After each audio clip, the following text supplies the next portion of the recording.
我今日去打 Botox， 究竟我係為咗整容啊，定係有其他原因呢？不過開始之前，如果你想知一個香港人喺英國有咩遭遇，請你 like 同埋 subscribe 呢條 channel。好，我哋而家去打 Botox 啦。呢個 Botox 嘅醫生咧都好難約，上次見佢打 Botox 咧都已經係9個月前嘅事啦。今次總共要打8針，已經係最大劑量噶啦。點解要打 Botox 咧？點解係要打手同腳咧？其實因為我個病咧，我嘅肌肉係會痙攣嘅。打咗 Botox 之後咧，就會令我嘅肌肉放鬆啲。咁如果再做物理治療嘅話咧，就有更加有效果啦。而我而家手上呢部咧就叫做肌電圖導引儀，醫生會將連住儀器嘅針頭咧插入個肌肉度，咁個儀器就會發出微弱嘅電流，同時探測到肌肉嘅電信號，咁樣醫生就唔使靠估，可以確保 Botox 打入最關鍵嘅位置，令到藥力發揮得更加好啦，同時減少打錯位嘅機會。我曾經講過點解我係半邊人呢？其實就因為我嘅右手同埋右腳咧都係半癱瘓嘅，咁所以我要打 Botox， 做多啲運動，不久嘅將來可能可以有翻少少嘅 movement。原本 Botox 咧我就要3個月打一次嘅，但係我就而家咧我就等咗9個月。點解咁耐咧？係因為我覺得係因為 NHS 冇人咯，個個都走晒。例如跟開我嘅 lead physio 咧，都走咗去澳洲。即其實 NHS 咧就已經瀕臨崩潰噶啦。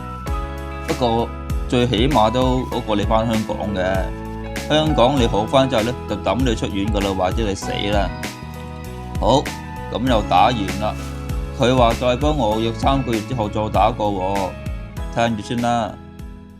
今日嚟到睇 physio， 仲要係山長水遠嚟倫敦睇，不過冇所謂啦，因為呢度嘅建築咧好靚。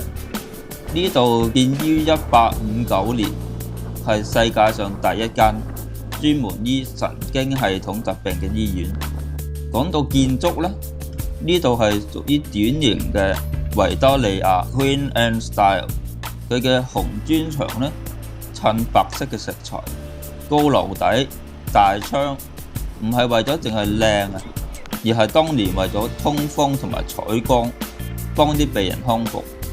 而最特別嘅係，你行到入去，好似入咗時光隧道咁樣，一邊就係160年前嘅木地板，另一邊就係前英國最頂尖嘅腦部掃描儀器。時至今日，呢度依然係處理神經修復、肌肉痙攣最頂尖嘅地方。今日睇個 physio 咧係好專業，好專業。佢淨係問，齋係問，就已經揾得出我冇做手部研究。其實倫敦咧，比起我本身個 county 咧，嗰啲醫護人員啊係兩回事嚟，係專業好多好多咯。但係如果你想喺倫敦睇醫生嘅話咧，或者康復治療嘅話咧，首先你要解決第一，你要知道有呢個康復計劃，而且參與呢個計劃。而最大嘅問題就係你個醫生啊係未必知道有呢個計劃。第二，你要揸車去倫敦，呢個唔係一件容易嘅事嚟嘅，因為倫敦嘅交通規則咧係千奇百怪嘅，有啲唔准轉左，有啲唔准轉右，有啲係私家路，同時都裝有好多 cam， 係隨時都會俾人罰款。其實我每去一次咧，我就預咗俾人罰款嘅。睇完 physio 嚟到倫敦就梗係飲杯嘢啦。就講翻 NHS， 而家英國嘅醫護流失咧都好嚴重，單係我睇住走嘅醫護咧都已經有3個，成個系統根本係唔夠資源運作，咳得就咳。但係唔知好彩定唔好彩啦，因為我呢個病咧，我被列入咗 first priority， 即係無論我去打 Botox、做 physio 定係睇心理醫生咧，我都有優先權嘅。甚至連覆診啊都有至少5個唔同科嘅醫護跟進住。最誇張係 call 白車，如果我有事嘅話呢，15至30分鐘咯，白車係一定到。但如果係冇呢個優先權嘅話呢，分分鐘要等4-5個鐘，甚至更長。所以基本上 NHS 呢，雖然仲係免費，但係佢已經朝住一個系統性崩壞嘅方向行緊。就老實講啦，係有啲似而家嘅香港。